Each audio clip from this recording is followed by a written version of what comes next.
That said, elevator pitches. These are the 5 components that go into pretty much all elevator pitches. This is how you're going to communicate your unique selling proposition and your brand to your potential investors and your target customers. Here we're talking about potential investors. Now it's called an elevator pitch because essentially it's 30 seconds or less.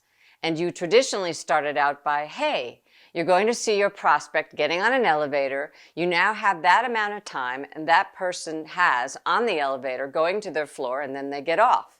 That's usually 30 seconds. And that's how much time you have to talk to the prospect, hope to convert them, and show their interest.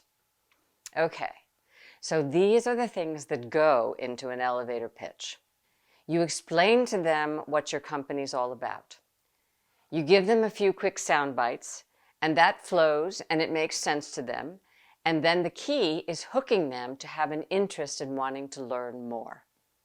So you now have 30 seconds, not to tell everything. Talk about your company, but only to get them interested. The objective of an elevator pitch is to set up an appointment with them to learn more about your company. That's the teaser component. Here are a few examples of elevator pitches. Now the first one is Smug Mug, and it's 30 seconds long, and they've won prizes for their pitch. Now PetroTune is the next one. While it's more than 30 seconds, I put it in here because it does cover some important things for you to take a look at. And lastly is Travel Blender. While it's over a minute long, it includes a little bit of a trailer. This one's really good because it shows just the person doing the pitch and all the moving parts, and she's done very well with it. Shift Group has run the New York State Business Plan competition for pitches and presentations, and we've set up our winners from our region. New York City for the finals. One year we set up 11 teams and 7 came back with significant prizes. Okay, so that said, let's take a look at the components that go into a successful elevator pitch.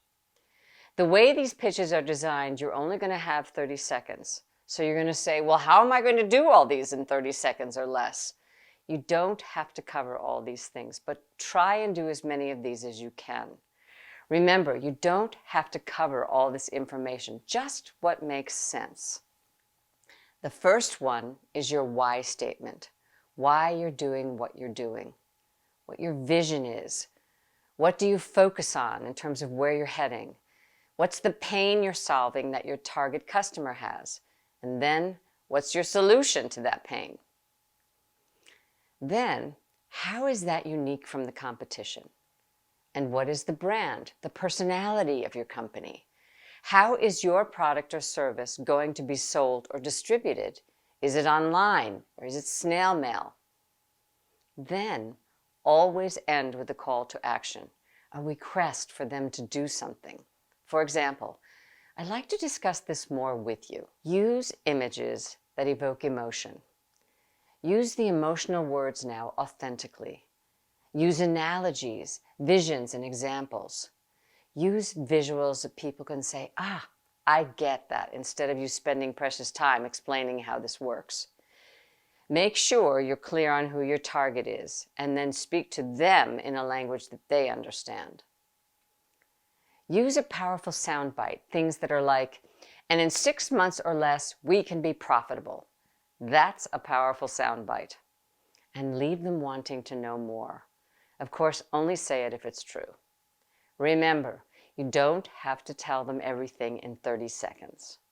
Now, practice yours. Put your elevator pitch together, and I want you to practice it 3 to 5 times.